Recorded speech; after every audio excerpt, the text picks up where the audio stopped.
오늘 말씀은 사명자라고 하는 제목인데요. 로마서입니다. 로마는 이탈리아의 현재 수도이죠. 고대 로마 제국 시대에도 역시 이제 수도였고, 그 지중해가 있죠. 지중해가 로마의 호수라고 할 만큼 아주 대단한 영토를 가지고 있었던 그 로마 제국 시대가 있었습니다. 그 시대에도 로마 제국의 수도가 바로 로마였습니다. 사진으로 잠깐 보면 우리가 얼른 눈에 띕니다. 저 가운데 있는 바다가 바로 로마 제국 그 지중해죠. 지중해를 북아프리카 또 유럽 또 근동 지역 다 로마 땅이었어요. 그만큼 큰 영토를 가지고 있었던 그런 시대에 그 로마, 그 인구는 당시에 한 100만 명 정도 됐다고 그래요.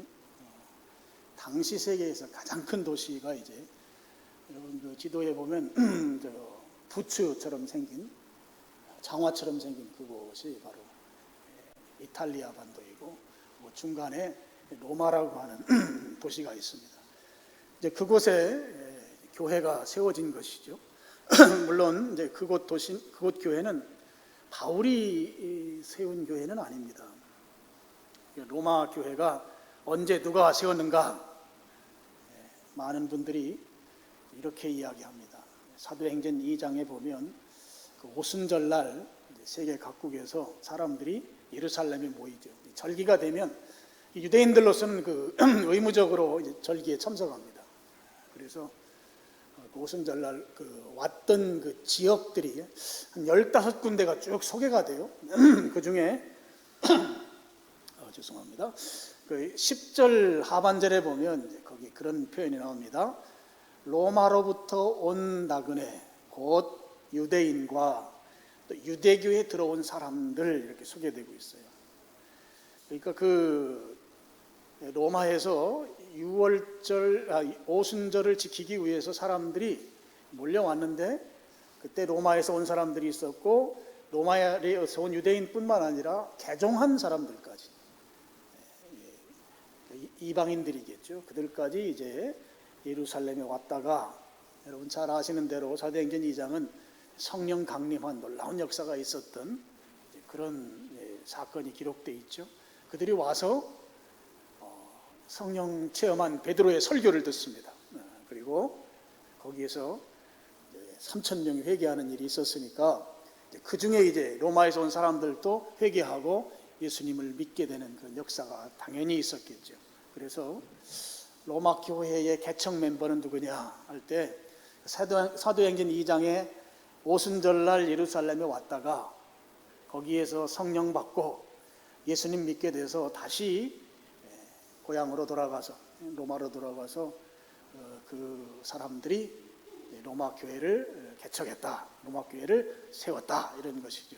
그러니까 로마 교회의 핵심 멤버는 유대인이면서 그리스도인 된 사람들, 그리고 동시에 이방인이면서 그리스도인 된 사람들, 이 사람들이 로마 교회를 세웠고 그들에 의해서 교회가 이제 시작됐다 하는 것이죠. 이 로마서를 기록할 당시에 로마에는 유대인들이 얼마나 많이 살았느냐, 학자들이 연구해 놓은 걸 우리가 쉽게, 그분들은 오랜 고민과 연구 속에서 얻은 결과로 우리는 금방 책 한 권 읽고 이렇게 알게 됩니다. 약 5% 정도가 됐다고 그래요. 그러니까 로마 인구의 5%가 유대인이었는데 한 4만 명에서 한 6만 명, 그래서 한 5만 명 정도 살았다, 이렇게 되어 있습니다. 그리고 로마 그 시 안에는 회당도 한 10개 이상 있었다고 합니다. 그러면 또 한 가지 이제 궁금한 게 생기죠. 로마에 그렇게 많은 유대인들이 어떻게 가서 살게 되었느냐 하는 것입니다. 이것은 이제 역사책을 떠들어 봐야 합니다. 역사적으로 보면 이제 이 유대인들이 바벨론에게 멸망하잖아요. 바벨론에 멸망하고 그 다음에 바벨론을 멸망시킨 나라가 이란이에요. 지금의 이란. 당시에는 이제 페르시아, 바사로 성경에 나와 있죠. 그 이란에 의해서 멸망당하고 그 다음에 이 이란이 어디에 멸망을 당하는가 하면 그리스에 멸망을 당해요. 그리스는 이 당시 헬라라고 불렀고, 헬라에서 아주 유명한 왕은 이제 알렉산더죠. 알렉산더에 의해서 이제 다시 유대 땅이 이제 알렉산더의 통치하에 들어갑니다. 근데 알렉산더가 33살인가 갑자기 죽게 되죠.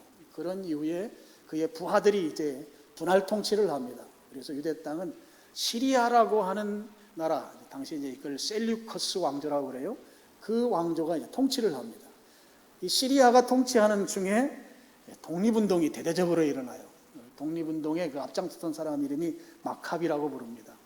이 마카비가 독립운동을 해서 잠시 동안 독립국가를 이뤄요.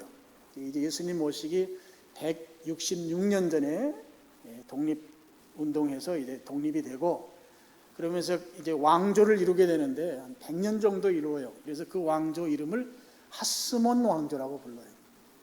그리고 이제 AD BC 예수님 오시기 전 63년입니다. 63년에 로마에게 멸망을 해요. 그래서 그 뒤부터 이제 로마의 식민지가 됩니다. BC 63년인데 그 63년에 아주 로마의 유명한 장군입니다. 폼페이우스라고 하는 장군이 이 유대 땅을 완전히 점령해서, 그때 예루살렘을 점령하고 전쟁 포로로 많은 사람들을 데리고 로마로 갑니다. 그때 이제 가서 로마에서 살기 시작한, 그것이 시초가 돼서 로마 땅에 예수님 시대, 바울 시대에 약 5만 명 정도가 살았다 이제 하는 것이죠. 그렇게 살고 있던 사람들이 유대인들 아니에요. 유대인들이니까 뭐 6월절이나 오순절이나 또는 초막절이 되면 예루살렘을 방문하는 거죠.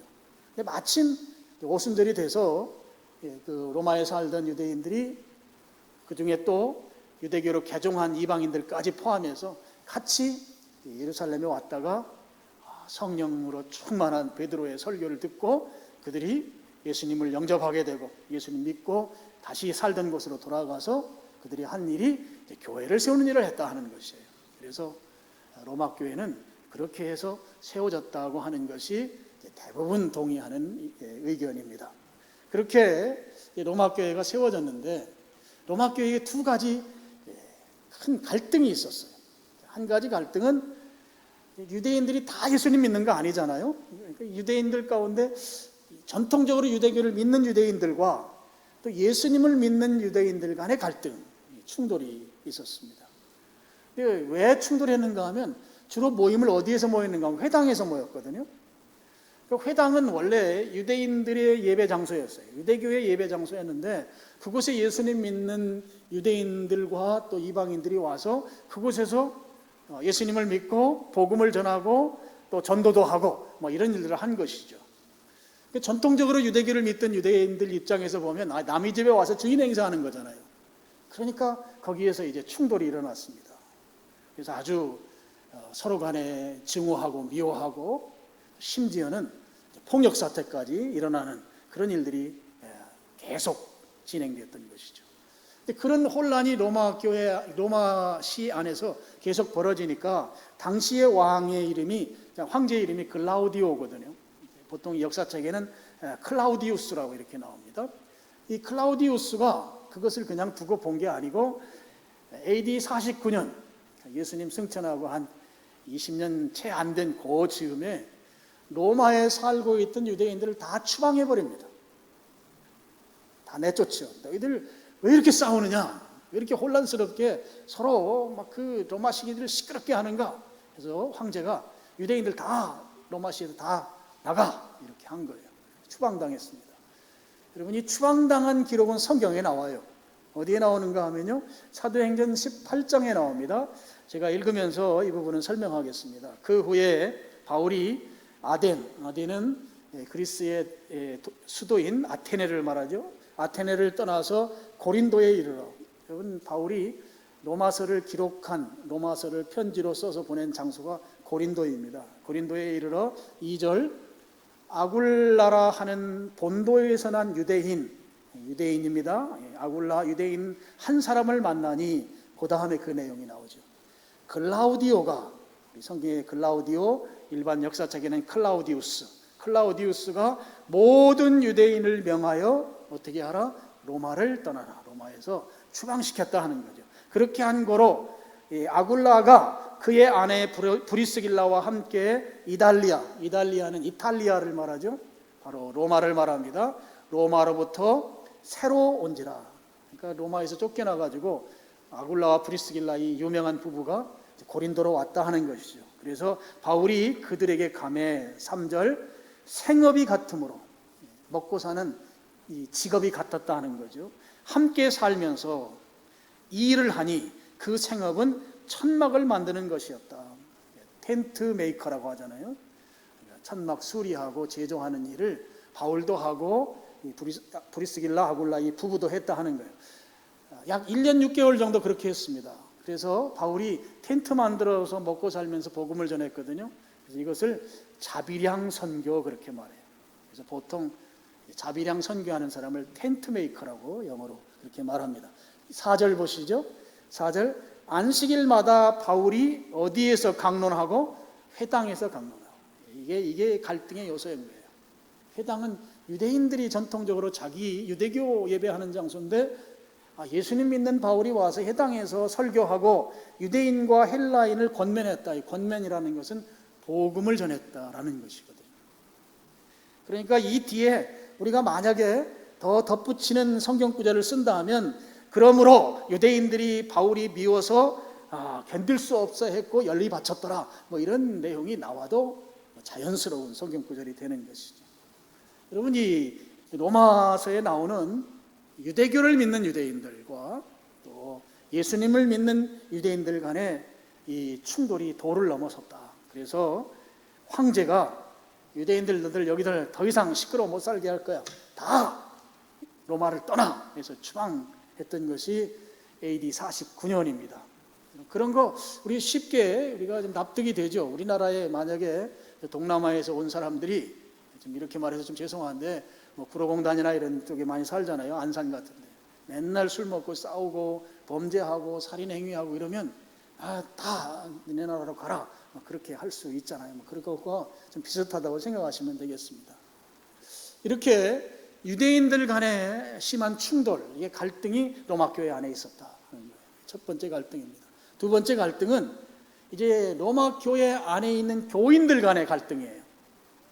어떤 갈등인가 하면 로마 교회 안에는 지금 두 종류의 그리스도인들이 있었습니다. 하나는 유대인의 피가 흐르는 그리스도인들과 또 이방인들로서의 그리스도인들이 있었습니다.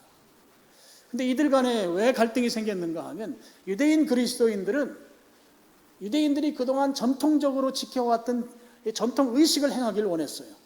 그래서 태어나면 할례를 행하고 그리고 음식도 이제 코셔라고 불러요. 히브리 말로. 먹는 것과 먹지 말아야 될 것. 유대인들은 돼지고기를 먹지 않습니다. 이게 먹지 말아야 될 음식이거든요. 근데 우리는 얼마나 잘 먹어요? 그런 코셔법에 따라서 음식을 또 먹지 말아야 될 것들을 정해주고 그리고 절기를 지키게 하고 이 유대인 그리스도인들이 예수님은 믿지만 이런 거 해야 된다 그런 거였어요. 근데 이방인 성도들은 뭐 유대인들의 전통 의식을 꼭 우리가 그거 따라해서 해야 되느냐? 그래서 굉장히 그것에 대해서 호의적이질 않았어요. 안 했으면 좋겠고 뭐 굳이 왜 해야 돼? 우리는 그거 안 하면 좋겠다 하는 거죠. 그래서 유대인들이 이제 AD 49년에 추방당했잖아요. 그러니까 교회 안에는 이제 추방당한 이후에는 이방인 그리스도인들만 교회 안에 있었죠. 그러니까 그들이 이제 그거 하지 말자 이렇게 된 거예요. 그러니까 이제 교회 안에는 유대인 그리스도인이 다 로마로부터 이제 추방당했기 때문에 이방인 그리스도인들끼리만 모이기 때문에 굳이 유대인의 의식을 행할 필요가 있느냐 하고서 그들은 이제 하지 않게 됐습니다. 근데 계속 하지 않게 되느냐 이제 그건 아니죠. 그렇게 이제 추방당했다가 5년 후입니다. AD 54년에 그들을 추방시켰던 황제가 죽게 돼요. 글라우디오가 죽게 됩니다. 죽게 되니까 원래 자기들의 그 삶의 본거지인 로마 땅으로 흩어졌던 유대인들이 다시 다 돌아왔죠. 물론 그리스도인들도 돌아왔습니다. 돌아와서 같이 예배를 드리면서 보니까 이방인 그리스도인들이 자기들이 전통적으로 행하던 의식을 하지 않는 것이죠. 그러니까 거기에서 이제 의견 충돌이 생긴 거예요.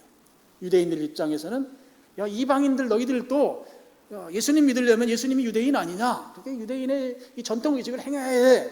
이것이 유대인들의 주장이었습니다. 근데 이방인들은 야, 우리가 꼭 유대인들이 하는 그 의식을 행해야 되는가? 그렇지 않아도 되지 않느냐? 의견 충돌이 생기게 된 것입니다. 그래서 교회 안에서 갈등이 생긴 거예요. 교회가 두 개의 파벌이 생긴 것이죠. 말하자면 유대인 출신 파와 비유대인 출신 파 간에 갈등이 생겼습니다. 여러분, 교회 안에 갈등이 생기게 되면 교회가 부흥하지 못하게 되죠. 교회가 제대로 사역을 못하게 됩니다. 교회는 이제 부흥하고 로마 교회가 성장해야 되고, 로마 교회는 그 로마 시내가 인구가 100만이나 되는 큰 대형 도시인데, 그 대형 도시에서 예수님의 복음을 전해서 많은 사람들이 예수님을 믿게 할 그 엄청난 사명이 로마 교회 안에 있는데, 이 갈등으로 인해서 로마 교회가 오히려 이제 축소되는 그런 일들이 이제 벌어지게 되는 것이죠. 이런 상황에 대해서 이제 바울이 직시하고 있었던 거예요. 그래서 로마 교회에게 편지를 쓴 것입니다. 로마 교회 안에 그 유대인들과의 갈등 문제를 해결하고, 동시에 유대교의 그 전통을 지키려고 하는 그 의식, 이런 것들에 대해서 그리스도인들은 어떻게 행해야 될 것이냐 라고 하는 것에 대한 가르침을 목적으로 로마서를 기록한 것이죠. 그래서 57년도입니다. 예수님 오시고 나서 57년이니까 예수님 승천하고 한 5, 6년 정도 지난 후에, 그 다음에 그때 고린도에서 로마서를 기록해서 로마의 편지로 베베라고 하는 분이 전달했다고 그렇게 이야기되고 있습니다. 그래서 로마 교회로 보낸 것이죠. 그래서 이 로마서의 핵심 메시지를 한마디로 말하라고 하면 이것입니다. 율법으로는 의롭게 되지 못한다 하는 거예요. 율법으로는 구원받지 못한다. 오직 예수 그리스도로 말미암아 구원받는다. 이게 로마서의 핵심 메시지죠. 당시에 그 율법을 따르려고 했던 그 유대인들에 대해서 바울이 그거 아니다 하는 것을 목적으로 해서 로마서를 써서 보냈기 때문이죠. 이게 첫 번째 로마서를 기록한 목적이에요. 또 두 번째 로마서를 기록한 목적이 있습니다. 그 목적은 땅끝까지 복음을 전하고자 한, 사도행전 1장 8절에 나오는 대로 땅끝까지 복음을 전하고자 하는 이 선교 비전이 바울에게 있었어요. 그래서 이 선교 비전을 이루기 위한 목적으로 로마서를 기록했어요. 당시의 땅끝이 어디냐 했을 때, 당시 사람들은 땅끝을 스페인, 우리 성경에는 서바나로 나오죠. 이 스페인을 땅끝으로 생각했어요. 그래서 바울은 스페인에 가서 복음 전하는 것이 그의 선교 비전이었던 것이죠. 이 복음이 크게 큰 덩어리로 이동을 할 때 처음에 예루살렘에서 시작했고, 그 다음에 중요한 도시가 안디옥입니다. 안디옥은 약 인구 한 50만 명 정도가 살았던 대형 도시이죠. 안디옥으로 갔어요. 이방 도시입니다. 그 다음에 안디옥에서 그 다음에 어디로 이 복음이 점핑을 하는가 하면 로마이죠. 로마는 인구 100만의 대형 도시였습니다. 그리고 로마에서 그 다음에 이제 바울이 생각하는 이제 스페인 땅끝까지 가야 한다. 서바나까지 복음이 전파되기를 원했던 것이죠. 그런데 그 복음이 전파되기를 원하는 이 비전을 가지고 있던 바울이 왜 로마인들에게 로마서를 통해서 그 의지를 표현하는가 하면, 로마 교회가 로마에서 점핑을 해서 스페인까지 가는데, 복음이 전해지는데, 근데 거기에 복음 전하는 일에 로마 교회가 주축이 돼서 그 일을 하기를 원했던 것이에요. 그래서 로마서를 그들에게 내 의중, 내 비전이 이러니까 이것을 너희들이 함께 하기를 원한다라고 하는 그 목적으로 로마서를 기록했던 것이죠. 그 내용이 로마서 15장 23절, 24절에 나옵니다. 우리 23절 같이 읽어보겠습니다. 이제는 이 지방에 일할 곳이 없고, 또 여러 해 전부터 언제든지 서바나로 갈 때에 너희에게 가기를 바라고 있었으니, 여기에 이 지방은 고린도죠. 고린도에서 복음, 이제 로마서를 보냈기 때문에 이 지방에 충분히 복음을 전했고, 이 지방에 이제 교회도 세워졌고, 또 복음을 전할 많은 제자들이 세워졌다. 일할 곳 없다. 또 여러 해 전부터 언제든지 서바나, 이게 바로 스페인 땅끝이죠. 서바나로 갈 때 너희에게 가기를 바라고 있었다. 24절 또 같이 읽어보겠습니다. 이는 지나가는 길에 너희를 보고 먼저 너희와 사귐으로 얼마간 기쁨을 가진 후에 너희가 그리로 보내주기를 바람이라. 로마 교회가 바울이 스페인까지 복음 전하는 이 일에 너희가 보내줬으면 좋겠다. 이 얘기는 무슨 얘기예요? 로마 교회가 재정도 지원하고 로마 교회가 또 같이 동역할 동역자도 좀 보내주고 이 일을 너희들이 좀 하면 좋겠다. 이 목적으로 로마서를 기록했다고 하는 것이죠. 그런데 안타깝게도 바울이 네로 시대에, 보통 바울이 이제 순교했을 때 그 순교한 연도를 67년으로 봅니다. 67년경에 순교하게 돼서 스페인까지 복음 전하는 일은 제대로 이루어지질 못했습니다. 바울의 제자들이 스페인까지 이제 가게 되는 것이죠. 자, 또 한 가지 목적이 있습니다. 세 번째 목적은 숨겨진 목적, 하나님의 섭리적인 목적이라고 저는 그렇게 생각하는 이 목적인데요.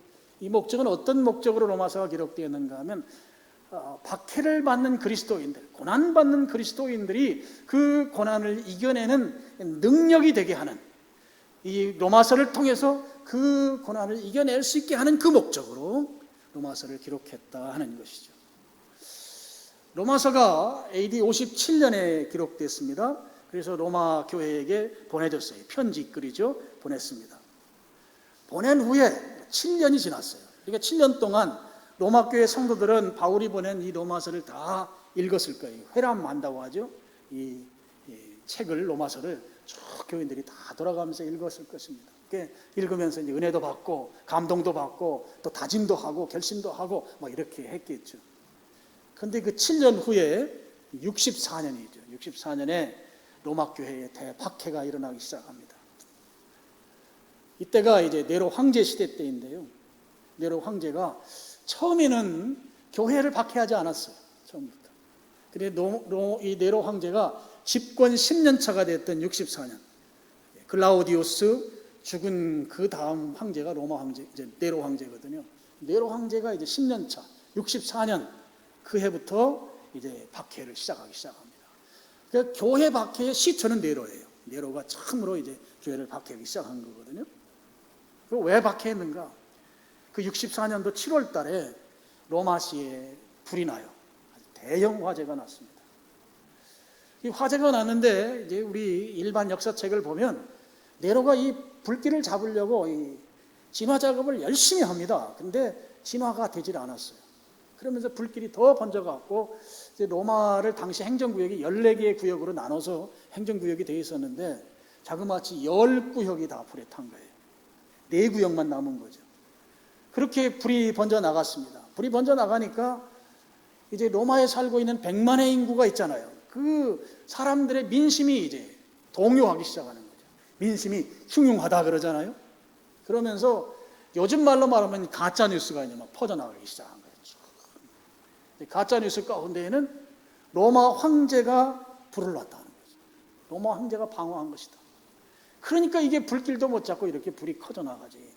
그리고 로마 황제는 정신이 조금 오락가락하는 존재다. 정신 이상자다. 요즘 말로 막 조울증 환자와 같다. 그러면서 이 막 불타는 로마를 보면서 뭐 향락을 즐기고 포도주를 마시면서 즐기고 있다. 이런 가짜 뉴스가 막 퍼져나가기 시작한 겁니다. 이 역사책을 보면 이 네로가 굉장히 노력한 것으로 나와요. 불길을 잡기 위해서. 잡지 못했죠. 그렇게 자기에게 이제 모든 그 화재의 원인이 돌아오는 네로 입장에서는 그 흉흉한 민심을 바로잡을 그런 계책을 꾸밉니다. 그 계책이 무엇인가 하면 예수님 믿는 사람들이 불렀다는 거예요. 방화의 주범은 그리스도인들이다. 근데 그도 그럴 것이 로마가 14구역이 되어 있는데 그 중에 유대인들이 사는 지역에는 화재 피해가 거의 없었던 거예요. 그러니까 이런 것들을 이유로 해서 유대인들이 예수님 안 믿는 유대인들도 있고 예수님 믿는 유대인들도 있는데 굳이 예수님 믿는 유대인들, 그 역사에 의하면 자기의 그 두 번째 부인이 유대교에 대해서는 굉장히 인정을 했대요. 그 네로 황제 부인의 영향으로 유대교인들은 그냥 뒀다고 하는 그런 설이 있습니다. 그러니까 예수님 믿는 그리스도인들이 주범이다. 그러면서 엄청난 박해, 졸지에 방화범으로 몰린 그리스도인들이 졸지에 엄청난 박해 가운데 빠지게 되는 것이죠. 잡히면 불 속에 집어던져서 화형을 당하기도 하고 그런 아주 큰 대형 박해 가운데 살게 된 거예요. 그럴 때 그들이 예수님 믿는 신앙을 포기하지 아니하고 배교하지 아니하고 믿음을 지키는데 바로 로마서가 역할을 했다 하는 것이죠. 바울이 로마서를 보낼 때에는 이런 부분에 대해서는 그가 미처 생각하지 못했을 수 있어요. 그런데 역사적으로 이 로마서를 기록하고 7년 후에 대박해가 시작될 때 이 로마서는 로마 교인들을 믿음의 길에 갈 수 있도록 그 어려운 박해 속에서도 인내할 수 있도록 붙들어준 메시지가 되었다 하는 것이에요. 예를 들면 이런 구절들입니다. 로마서 8장 35절, 38절, 39절을 우리 같이 스크린 보시고 읽어보겠습니다. 누가 우리를 그리스도의 사랑에서 끊으리요? 환난이나 곤고나 박해나 기근이나 적신이나 위험이나 칼이랴. 38 내가 확신하노니 사망이나 생명이나 천사들이나 권세자들이나 현내일이나 장래일이나 능력이나 39절 높음이나 깊음이나 다른 어떤 피조물이라도 우리를 우리 주 그리스도 예수 안에 있는 하나님의 사랑에서 끊을 수 없으리라. 바로 이와 같은 말씀이 당시 박해받는 그리스도인들에게 로마 교인들에게 믿음을 지키는데 큰 힘이 되었다 하는 것이죠. 로마서를 기록할 때는 미처 바울이 아마 여기까지 생각은 못했을지 모르지만 하나님의 섭리, 숨겨진 목적이죠. 섭리 가운데 미래에 닥칠 고난 가운데 성도들이 붙들어야 될 하나님의 능력, 하나님의 말씀 거기를 붙들고 인내함으로 그 고난의 길을 걸었다 하는 것이죠. 이게 바로 로마서를 기록한 하나님의 섭리적인 목적이다. 저는 이 부분을 그렇게 보고 있습니다. 오늘 제가 로마서를 기록한 세 가지 목적을 말씀드렸어요. 첫째는 율법과 복음의 문제로 서로 갈등하는 이 문제 해결하기 위해서 로마서를 기록했고, 둘째는 땅끝까지 선교하는데 로마 교인들이 역할을 하기를 바라는 바울의 의중을 그들에게 알려주기 위해서 로마서를 기록했고, 세 번째는 이 고난의 상황에서 고난을 이겨낼 수 있는 그런 메시지로서 로마서가 역할을 하도록 로마서가 기록되었다 하는 것이죠. 그렇게 그런 목적을 가진 로마서의 1장 1절은 바울이 자기를 소개하는 말로 시작하고 있습니다. 바울은 맨 먼저 자기를 어떻게 소개하는가 하면 예수 그리스도의 종이다 이렇게 설명하고 있어요. 바울은 예수 그리스도의 종이다 하는 것이죠. 당시 로마의 인구가 100만 가운데 약 3분의 1은 다 노예, 종의 신분이었다고 합니다. 그런데 바울이 거기에서 선언하는 것이죠. 나는 예수 그리스도의 종이다. 제가 이 종의 당시 고대 로마 제국의 종에 대해서는 많이 설명을 드렸어요. 이 종은 주인 마음대로 할 수 있는 존재입니다. 주인 마음대로. 사람이지만 사람이 아니에요. 인격체이지만 인격체로 여기질 않습니다. 물건처럼 여기는 대상이 바로 종이었어요. 그래서 매매가 가능했고요. 사고 팔 수 있는 사람, 이게 바로 종이었습니다. 로마 시대에 이런 말이 있었다고 해요. 바로 이 종, 노예의 그 신분에 대한 그 단적인 표현이 될 수 있습니다. 노예와 종과 나귀는 똑같다. 다만 다른 것이 하나 있는데, 노예는 말을 할 수 있다는 것이고 나귀는 말을 하지 못한다는 것이다. 당시 로마 시대에 자주 쓰는 말이었다고 해요. 그만큼 노예 신분이, 종의 신분이 어떠했는지를 나타내주는 표현이라고 할 수 있겠습니다. 바로 바울이 예수 그리스도의 종이라고 하는 것은 그가 예수님의 말씀만 오로지 순종하는 자로 살아가겠다, 그런 나이다 라고 하는 것을 로마 교회에게 지금 표현한 것이죠. 바울은 예수 그리스도의 종으로서 나는 예수님 말씀만 듣겠다 하는 거예요. 예수님께서 시키는 대로만 하겠다고 하는 것이죠. 예수님이 하라는 대로만 하는 그런 사람이다 하는 것이죠. 이것이 바로 예수님의 종인 것이죠. 예수님의 종. 다른 사람 말 안 듣고 내 생각대로 하지 아니하고 오로지 예수님 말씀대로만 순종하는 자가 바로 예수님의 종 바울이었다 하는 것입니다. 또 바울이 자기소개를 하면서 그 다음에 이렇게는 말하죠. 사도로 부르심을 받았다 이거예요. 바울은 자기를 부르심 받은 사도라는 거예요. 이 사도라는 아포스톨로스라는 말은 원래 보냄받은 자라는 뜻이거든요. 보냄받은 자. 여기에서 사도는 예수님의 12제자를 사도라고 부르거든요. 바로 그런 의미의 사도를 말합니다. 바울이 예수님의 제자와 동등한 권위를 가졌다. 이 말을 나는 부르심을 받은 사도다 이렇게 말했다는 것이죠. 바울의 리더십, 바울의 영적 권위가 예수님의 제자들과 같은 그런 권위가 있으니 내가 지금 너희들에게 보내는 이 편지, 이 로마서를 읽을 때 그냥 대충 읽지 말고 예수님의 직접 12제자 가운데에서 그들이 보낸 메시지만큼 중히 여기면서 이 말씀을 받아라, 뭐 이런 의미를 담고 있는 거죠. 그래서 부르심을 받은 사도라 이렇게 말한 것입니다. 사실 로마 교인들은 바울을 잘 몰라요. 로마서를 기록해 보냈지만. 왜냐하면 우선 로마 교회가 바울이 세운 교회가 아닙니다. 그러니까 모를 수밖에 없죠. 또 로마서를 기록해서 보낼 당시까지만 하더라도 바울은 아직 로마를 방문한 적이 한 번도 없어요. 그러니까 로마 교인들하고 대면해 본 적이 한 번도 없습니다. 잘 모르죠. 그 잘 모르는 로마 교인들에게 지금 편지를 보내면서 내가 12사도와 같은 권위를 가졌다 하는 거예요. 그래서 로마서를 읽을 때 좀 찬찬히 챙겨서 읽고 그 메시지를 하나님의 메시지로 알고 예수님이 직접 가르치는 메시지로 알고 좀 중히 여기면서 로마서의 가르친 대로 순종하라, 뭐 그런 의미를 담고 이 바울이 자기 소개할 때 나는 부르심 받은 사도다 이렇게 표현했다고 하는 것이죠. 그리고 또 한 가지 자기를 소개하는데요, 하나님의 복음을 위하여 택정함을 입었다. 하나님의 복음을 위하여 택정함을 입은 자가 바로 자기다 하는 거예요. 여기 택정함을 입었다고 하는 말을 헬란 말로는 좀 구별해서 세웠다는 거예요. 분리해가지고 세워놓았다 이런 뜻이거든요. 하나님께서 하나님의 복음을 위하여 바울을 구별하여 세워놓았다. 구별해서. 바울이 회심한 장면에 대해서 우리가 잘 알죠. 사도행전 9장에 나오는 것처럼 그가 다메섹이라고 하는 도시로 이 너무 박해가 심해서 피해갔던 그리스도인들을 색출해서 그들을 감옥에 수감시키기 위해서 다메섹에 가잖아요. 다메섹에 가다가 부활하신 예수님이 그를 직접 만나주세요. 예수님을 만나고 그가 거기서 회심합니다. 철저한 유대교 신봉자였던 그가 예수님을 믿게 되는 것이죠. 그랬을 때 그에게 예수님께서 직접 주신 사명이 있어요. 너는 이방인의 사도로 앞으로 사역해라 하는 것이었죠.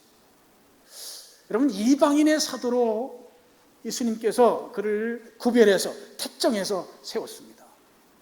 여러분, 당시에는 이게 엄청난 일이에요. 왜냐하면 당시 다 예수님의 제자들이 다 유대인들이잖아요. 유대인들은 그 유대주의적인 그 유대교의 그 유대인들의 그 한계를 벗어나는다고 하는 것이 상당히 어려운 거예요. 사람이 한번 그런 세계관, 가치관을 가지면 그 가치관을 넘어서는 게 상당히 어렵죠. 근데 그런 시대에 유대인이면서 헬라에서 자란 이 바울을 하나님께서 특별한 방법으로 만나주시고 그를 회심시키셔서 이방인들을 위해 쓰임받는 그런 종으로 그렇게 세웠다고 하는 것이죠. 그래서 여기에서 이 택정했다고 하는 이 말은 유대인의 그 제한적인 그 선교를 넘어서는 그 세계 선교로 나아가는데 바울이 그렇게 부름받아서 쓰임받았다고 하는 이 어마어마한 이 표현이 바로 하나님의 복음을 위하여 택정함을 입었다라고 하는 이 표현 가운데 담겨져 있는 것이죠. 자, 오늘 우리는 로마서 1장 1절을 지금 보고 있습니다. 여기에서 바울이 로마 교회 성도들에게 자기를 소개하고 있습니다. 이 소개 말을 보면서 하나님께서 쓰는 사람, 하나님께 쓰임받는 사람, 이런 사람에게는 적어도 세 가지 특징이 있다고 하는 것을 알게 돼요. 첫 번째 특징은 무엇인가 하면 하나님께서는 사역으로 부르신다고 하는 거예요. 사역으로 부름받는 경험이 있어야 한다고 하는 거예요. 하나님이 쓰시는 사람, 하나님께서 쓰시고자 하는 그 사람은 사역으로 부르시는 그 부르심을 받은 사역자여야 한다는 것입니다. 그러니까 맨 먼저 이 특징이 하나님의 일에 쓰임 받을 때에는 하나님께서 부름받은 경험이 있어야 한다는 거예요. 하나님 부르셨느냐 하는 것이죠. 그 다음에 두 번째 특징이 있어요. 두 번째 특징은 하나님께서 사역으로 부르실 때에는 반드시 사명을 주신다고 하는 거예요.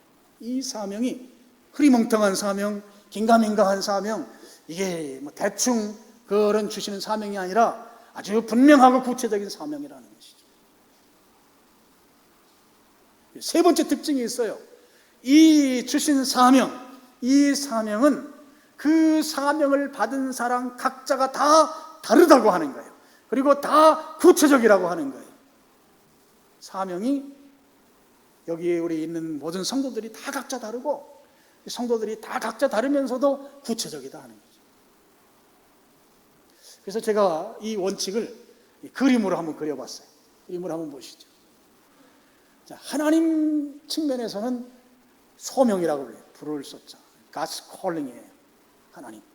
하나님의 부르심의 경험. 그리고 우리 사람 입장에서 맨 밑에 사람은 사명, 미션입니다. 사명은 구체적이다. 그리고 개인적이다 하는 것이에요. 근데 이 소명과 사명이 어디에서 만나는가 하면 복음에서 만나는 거예요. 복음. 유앙겔리온. 복음. 하나님께서 부르신 이 소명과 인간이 내게 부여된 이 사명은 복음에서 만난다. 복음에서. 그래서 복음을 위한 사명은 우리들 각자가 다 다르고 또 구체적이다 하는 것입니다. 다 다른 거예요. 여러분은 하나님의 종 맞습니까? 부름받은 종 맞습니까? 나도 바울처럼 하나님의 부름받은 예수님의 종이다. 여러분, 이 사실을 인정하시나요? 여러분, 여기에 동의하십니까? 나는 하나님의 소명, 하나님의 부르심을 받은 예수님의 종이다. 이것을 인정한다면 오늘 이 복음을 위한 구체적인 사명은 무엇인가? 이 질문에 우리가 스스로 답을 내놓아야 합니다. 나를 부르신 주님의 부르심 앞에 사명을 가진 자로서 내 사명은 구체적으로 무엇이냐 하는 거예요. 무엇이냐?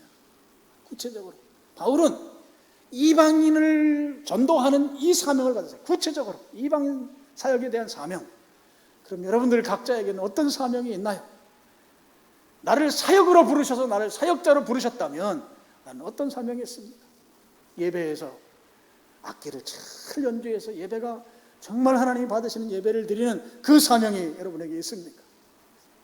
아니면 나는 예배당을 깨끗하게 만들어서 예배당이 깨끗한 가운데 성도들이 기분 좋게 예배당에 와서 예배 드릴 수 있게 하는 그런 사명을 가지고 있습니까? 아니면 나는 불신자들에게 복음을 구체적으로 증거하는 복음 전도자의 사명을 갖고 있습니까? 내 사명이 무엇인가? 여기에 구체적으로 답을 내놓아야 한다 하는 것입니다. 오늘 로마서 1장 1절을 통해서 하나님께서 복음을 위해서 나에게 주신 구체적인 사명은 무엇인가 하는 데 대해서 여러분 답을 할 수 있기를 바랍니다. 그렇게 해서 하나님이 그 주신 사명을 열정을 다해서 순종하는, 하나님이 기뻐하시는 그 일들을 이루어드리는 그런 여러분이 될 수 있기를 바랍니다. 여러분, 한참 뜨겁고 주님 막 사랑하는 마음을 먹었을 때 그때 주님께서 나에게 주신 사명이 있어요. 다 있어요. 근데 살다 보니까 이리 치이고 저리 치이고 세상살이를 살다 보니까 그 사명을 놓쳐버린 거예요. 처음에는 막 결심하고 뜨거울 때 가졌던 그 사명이 어디로 갔나 몰라 지금. 그러면서 겨우겨우 예배당만 나오는 그런 삶의 모습은 아닌가 돌아봐야 합니다. 그래서 여러분, 주님께서 주셨던 그 사명 다시 찾아서 오늘 바울이 자기를 택하여 세웠다고 한 복음을 위해서 이 말씀을 우리가 가슴에 새기면서 내 사명, 이 사명을 회복하는 여러분 될 수 있기를 축복합니다.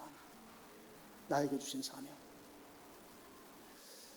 놓쳐버린 거, 잊어버리고 어디로 가 있는지 다시 찾아내서 오늘 다시 그 사명을 붙들고 주님 앞에 종으로 살아가기로 결심하는 여러분 되기를 주님의 이름으로 축원합니다.